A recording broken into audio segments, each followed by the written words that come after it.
여러분 안녕하십니까? 요한계시록 10분 강해 41번째 시간입니다. 오늘은 계시록 2장의 21번째 강해로 흰 돌과 새 이름을 주신다고 하신 약속에 대해서 우리 버거목 교회에 보내는 편지 마지막 7번째 시간입니다. 계시록 2장 17절 이기는 그에게는 내가 감추었던 만나를 주고 또 흰 돌을 줄 터인데 그 돌 위에 새 이름을 기록한 것이 있나니 받는 자 밖에는 그 이름을 알 사람이 없느니라.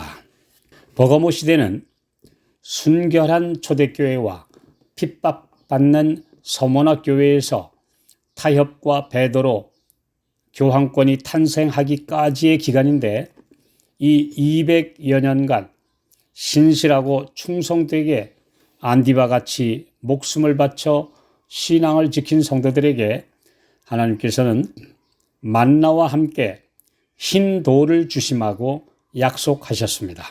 그들이 교회 공동체에서 이단으로 정죄되어 억울한 누명을 쓴 것을 벗겨주시겠다는 말씀입니다. 이 흰 돌은 다음과 같은 세 가지 역사적 의미가 있습니다. 첫째, 이 흰 돌은 조약돌 또는 사각형의 작은 돌을 가리키는 말인데 재판정에서 배석 판사들이 판결을 내릴 때 작은 항아리에 흰 돌이나 검은 돌을 넣어 다수결로 무죄냐 유죄냐를 결정하던 관습에서 온 표현입니다. 사도행전 26장 10절에 보면 사도 바울이 회개하기 전 산헤드린 재판에서 그리스도인들에게 사형을 찬성하는 가편 투표를 했었다고 고백합니다. 이 투표가 바로 흰돌 또는 검은 돌을 항아리 즉 투표함에 넣는 행위입니다.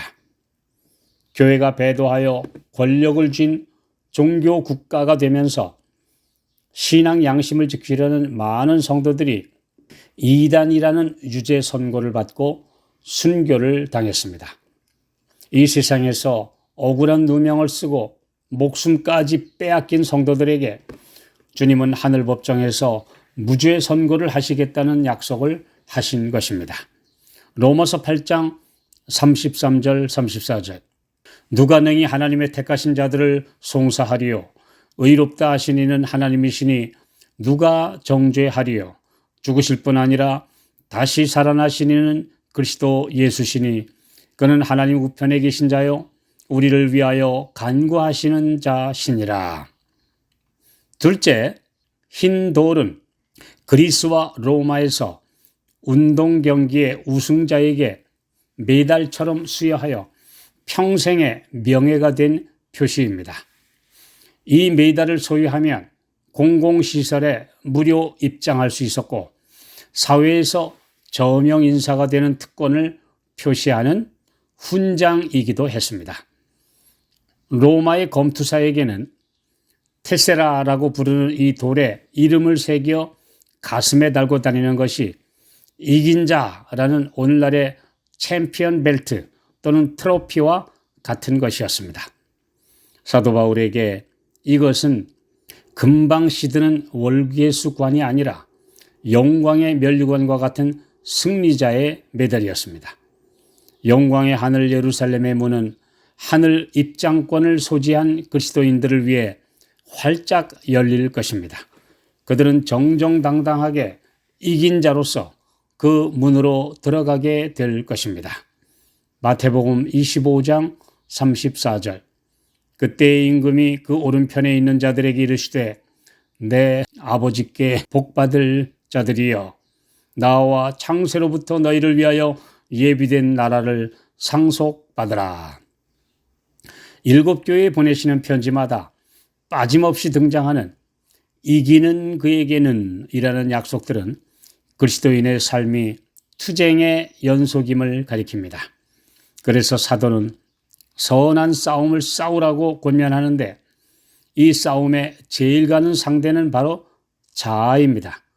자신과의 싸움에서 승리하는 것이 곧 승리자가 되는 비결입니다. 그리스도께서 주시는 의의 옷을 입는 것이 이기는 것이며 이 의의 옷을 더럽히지 않고 지키는 것이 최후의 승리입니다. 그러므로 승리자가 되는 것은 오직 믿음에서 믿음으로 끝까지 그리스도를 붙잡고 사는 것입니다. 계시록 22장 14절 그 두루마기를 빠는 자들은 복이 있으니 이는 저희가 생명나무에 나아가며 문들을 통하여 성에 들어갈 권세를 얻으려 함이로다. 셋째로 흰 돌은 시민권의 증명서이기도 했습니다. 사가 없어질 양피지 증명서 대신 평생 변하지 않는 돌에 새겨진 증명서였습니다. 특히 이 흰 돌에 새 이름을 기록해 주신다는 것은 이 사람이 거듭남으로 새로 태어나 하늘 시민이 되었다는 사실을 말씀하는 것입니다. 에베소서 4장 24절 하나님을 따라 의와 진리의 거룩함으로 지으심을 받은 새 사람을 입으라. 흰색은 무죄와 순결, 새 것은 새 창조와 새 출발을 의미하는 표현입니다. 죄로 오염된 이 땅에서 새 피조물이 되어 새로운 호적을 갖게 되는 것으로 구속사업의 완성을 설명하고 있습니다. 고린도후서 5장 17절 그런즉 누구든지 그리스도 안에 있으면 새로운 피조물이라 이전 것은 지나갔으니 보라 새 것이 되었도다. 이름은 품성을 의미합니다. 그들은 계시록 14장 1절에 시온산에 설 자들로 그 이마에 아버지의 이름과 어린 양의 이름이 기록된 자들입니다. 죄된 본성에서 영원히 벗어나 예수님의 마음을 가진 성도가 된 것입니다.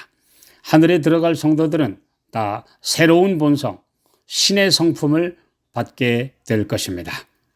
이사야 62장 2절 너는 여호와의 입으로 정하실 새 이름으로 일컬음이 될 것이며 버가모 교회 시대 배도와 타협과 타락한 교회에서 끝까지 복음의 순수성을 지키며 의의 싸움을 싸워 이긴 자의 명예로운 자격을 얻은 성도들에게 새 이름을 주시는 것은 무죄 선고를 통해 모든 오점을 다 도말해 주시는 것을 뜻하는 것입니다.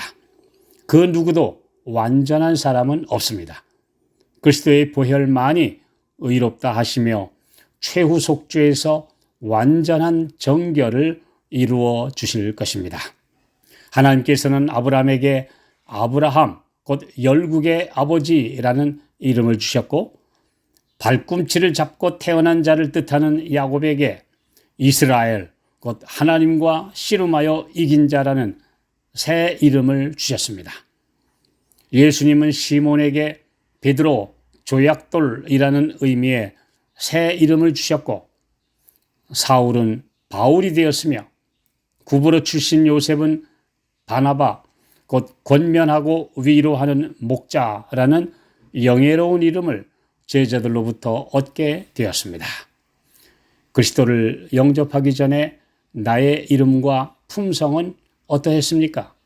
혹 이름은 훌륭하나 품성은 전혀 다르지 않았습니까? 주님은 새 품성을 가진 새 이름을 우리에게 주기 원하십니다. 주님은 우리가 내 이름을 바꾸든지 네가 바뀌든지 하라 라는 말을 듣지 않기 원하십니다. 보아녹의 우레의 아들에서 사랑의 사도가 된 요한처럼 자신을 주님께 드릴 때 성령의 능력이 역사하십니다. 이 땅에서 은혜로 구원받아 성화의 과정을 평생 통과한 성도들 모두가 영광스러운 재림의 날 새 이름 곧 새 본성을 받게 될 것입니다.